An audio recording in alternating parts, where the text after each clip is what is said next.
આગેવાનો માછીમારો બધા પકડા એની માટે આપણે ક્યારે પાછી ભલામણ કરીશ?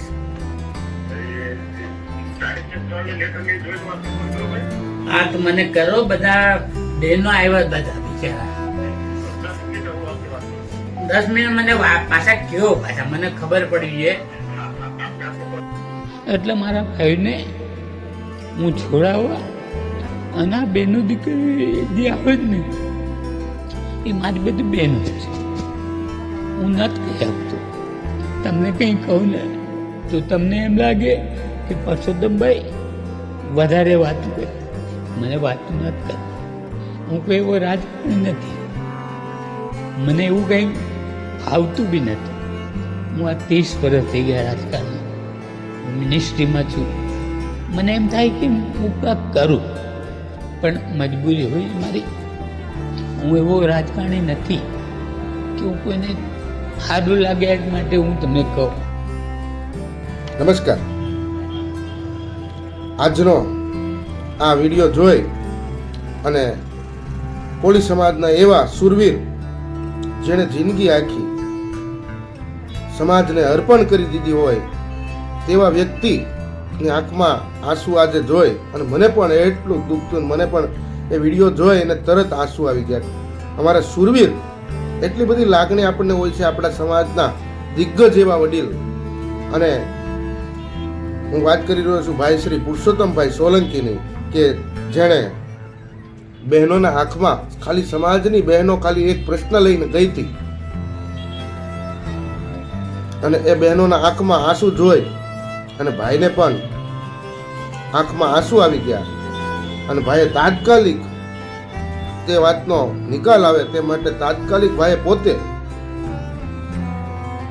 ફોન કરી અને અધિકારીઓને જાણ કરી અને તાત્કાલિક આ પ્રશ્નનું નિવારણ આવે તે માટે ભાઈએ વાત કરી. પણ વાતનું મહત્વ એ છે કે ભાઈના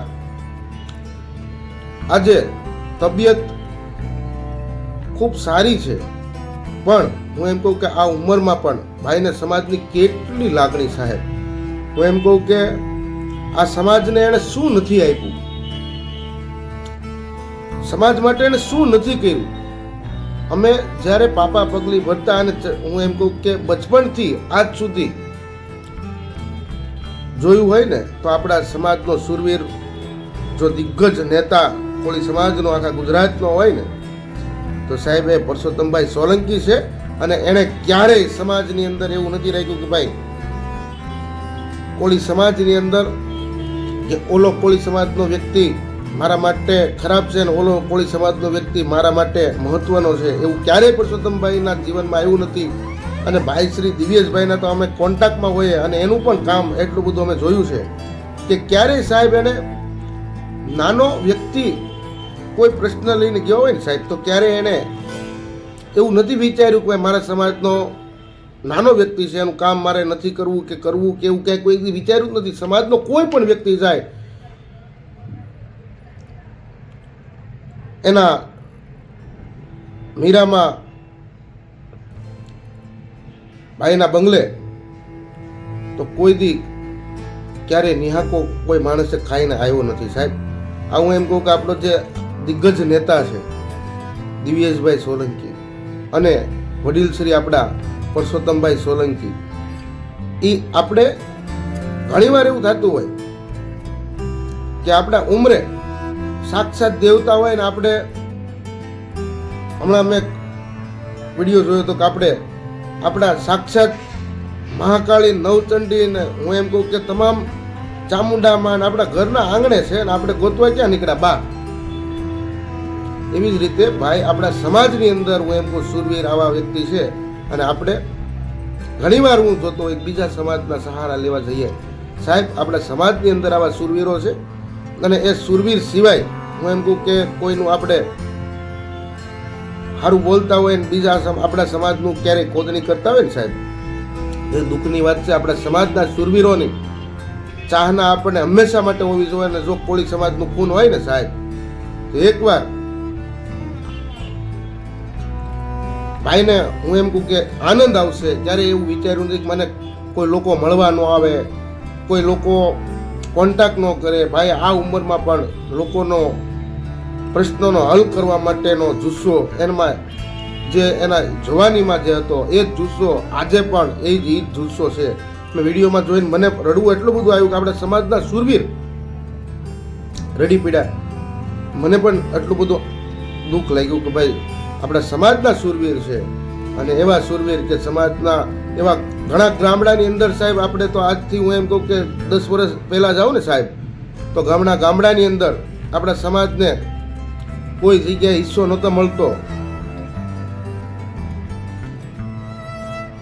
કોઈ સમાજની આપણે ટીકા ટિપ્પણી નથી કરવી, પણ આજે આપણા સમાજની જે નોંધ થાય છે, બધા સમાજની અંદર જે નોંધ લેવાય છે ને સાહેબ, એ પરસોત્તમભાઈ સોલંકી આપણા સમાજનો જે મહિષા જે છે ને એના હિસાબે જ આપણા સમાજની આજે નોંધ લેવાની છે. એ વાતને 100% સચોટ સાચી છે સાહેબ. સમાજના એજ્યુકેટેડ યુવાનો પણ પહેલેથી છે, એજ્યુકેટેડ વડીલો પણ છે, પણ જે બધી રીતનું સામ દામ દંડ ભેદ જેને જે રીતે જે ભાષામાં જેને સમજાણું એ રીતે ભાઈએ એની આખી જીવન કાઢી નાખ્યું છે એ સમજાવવામાં સાહેબ. ભાઈ માટે તો હું એમ કહું કદાચ કેવા બેસીએ ને સાહેબ તો અમે તો સમાજના એક નાના એવા કાર્યકર્તાના અગ્રણી કહેવાય સાહેબ. ભાઈ બરોબર તો પણ ભાઈનો જે વિડીયો જોયો ને સાહેબ, ભાઈને ઘણા ટાઈમથી અમે મુલાકાતમાં અને લગભગ ઘણા દિવસો થઈ ગયા છે કે ભાઈ એના પરિચયમાં કોન્ટેક્ટમાં નથી આવ્યા, પણ ભાઈનો વિડીયો જોયો ને મને રડવું આવી ગયું, અંદરથી ધ્રુજારી આવી ગઈ સાહેબ. મારા સમાજનો દિગ્ગજ વ્યક્તિ, મારા સમાજનો વડીલ, કાંઈક એણે સમાજમાં કર્યું છે સાહેબ. બાકી વાતું તો બધાયથી થાય, બાકી સમાજને જિંદગી આપવી ને સાહેબ એ બહુ મોટી વાત છે. અમે સમાજ માટે નાનકડું કામ કરતા હોય ને સાહેબ તો અમને એવું લાગતું હોય કે અમે સમાજ માટે ઘણું બધું કર્યું છે, અને એને તો જિંદગી આપી દીધી સાહેબ. આ ઉંમરમાં પણ હજી સમાજનું એને બે હિત નથી વિચાર આવતો ક્યારેય કે બસ હું હવે મારી ઉંમર થઈ ગઈ છે, હવે મારે નિવૃત્તિ લેવી છે, એવું નથી આવતું સાહેબ. હજી પણ કોઈ પણ સમાજનો વ્યક્તિ ગયો હોય તો ભાઈને અંદરથી એ જ લાગણી હોય છે. એટલે પરસોત્તમભાઈ માટે આ વિડીયો બનાવવાનું મને એટલા માટે મન થયું છે સાહેબ કે એને સમાજમાં આખી જિંદગી આપી દીધી ને સાહેબ હજી એનો એ જુસ્સો ભાઈનો ખતમ થતો નથી. અને એવી હું એમ કહું કે આ આપણામાં હિન્દુ ધર્મની અંદર ને આપણામાં કહેવત હોય મોરના પીછાને ચિતરવા ન પડે, એવી રીતે ભાઈએ પરસોત્તમભાઈ સોલંકીએ બીજા પરસોત્તમભાઈ સોલંકી એવો હૂપ સમાજનો લીડર એવો આપણને આપ્યો છે. દિવ્યેશભાઈ સોલંકી એનું કામ પણ અમે એટલું બધું જોયું છે સાહેબ કે ક્યારેય એને સમાજનો નાનામાં નાનો માણસ દિવ્યેશભાઈને ફોન કરી શકે, સમાજનો વડીલે ફોન કર્યો હોય કે સમાજનો નાના માણસે ફોન કર્યો હોય, ક્યારે એને નાના મોટાનું ક્યારે ઓલું નથી રાખ્યું.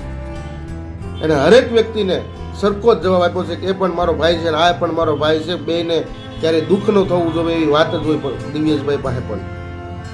એટલે ભાઈએ બીજા ભાઈને પણ આપણને લીડર આપી દીધા છે. ભાઈને દિલથી 100 સલામ. ભાઈ તમારી જીવનમાં ખૂબ તંદુરસ્તી રહે, જીવનમાં ખૂબ આગળ હું એમ કહું કે એવી ને એવી તાકાત ભરી અને આવો ને આવો હોસલો સમાજમાં અને સમાજની પ્રેરણારૂપ તમે બનતા રહો એવી બે હાથ જોડીને ભગવાનને પ્રાર્થના કરીએ છીએ. આભાર. આગેવાનો માછીમારો બધા પકડાય એની માટે આપણે ક્યારે. મારું નામ ભારતી સંજયસિંહ, હું વણાકબારાની રહેવાસી છું. મારો પતિ પકડાયેલ છે, 4 વર્ષ થવા આવ્યા. મારું નાના બાળકો છે. મારા ઘરમાં કોઈ કામમાં વાળું નથી. મારા સસરાને પહેરેલે જ છે. મારા સાસુ કાંઈ જાય કે મારા નાના બાળકો છે, હું ધંધો કરવા જાય કે એમ નથી. 4 વર્ષથી મારો વર પાકિસ્તાન છે. તેમને છોડાવવા માટે મારી રજૂઆત છે મોદી સરકારની, ભારત સરકારને, વિદેશ મંત્રીને કે જલ્દથી જલ્દ મારા પતિને બધી માછીમારોને ભાઈઓને છોડાવીને જલ્દથી જલ્દ અમારા વતન પાછા ફેરાવો તે એટલી જ વિનંતી છે. આજે અમે પરસોત્તમભાઈને મળવા આવ્યા હતા. અમે અમારા માસીમાર ભાઈઓને સોરાવા માટેની રજૂઆત કરી પરસોત્તમભાઈ મેળે કે જલ્દથી જલ્દ અમારા માસીમાર ભાઈઓને પાછા ઘરે વતન પાછા મોકલાવી આપો અમને. એટલી અમારી વિનંતી કરી અમે પ્રધાનમંત્રીને કે અમારા માસીમાર ભાઈને જલ્દ ને જલ્દ સોરાવો. કોઈનો દીકરો, કોઈનો પતિ, કોઈનો ભાઈ બધા છે ત્યાં. આ દુઃખી છે, અપંગ પણ છે, કોઈ મોટી ઘડીએ આવેલું થઈશ. તો અમે એટલી વિનંતી કરીએ કે અમારા માસીમાર ભાઈને સોરાવો જલ્દ ને જલ્દ. પાક્યા કરીએ દેવાનો માછીમારો બધા પકડવા એની માટે આપણે ક્યારે પાછી ભલામણ કરીશ?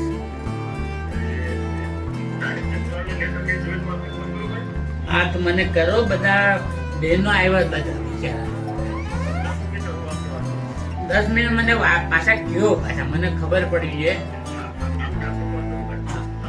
અને આ પાછી આપણે રિપીટ કરવું પડે, કેમ કે આ 17-18-19 જે આપણું સત્ર ચાલુ થાય જ ને એમાં મારા તરફથી લેટર લખો અને આ પ્રશ્ન ઉપાડી દો.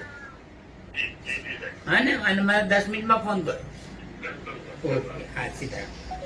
એ પણ થઈ ગયું છે. લાસ્ટ ટાઈમ આપણે 1 જાન્યુઆરીના જ્યારે બંને દેશની ઓફિશિયલી જ્યારે આપણે કરી તે દરમિયાન 175 જણાના લોકોએ પોતે ઓફિશિયલી લિસ્ટ બહાર કાઢ્યું હતું કે આટલા લોકોની સજા પણ પૂરી થઈ ગઈ છે અને લોકો પણ પૂરું થઈ ગયું છે વેરિફિકેશન પણ.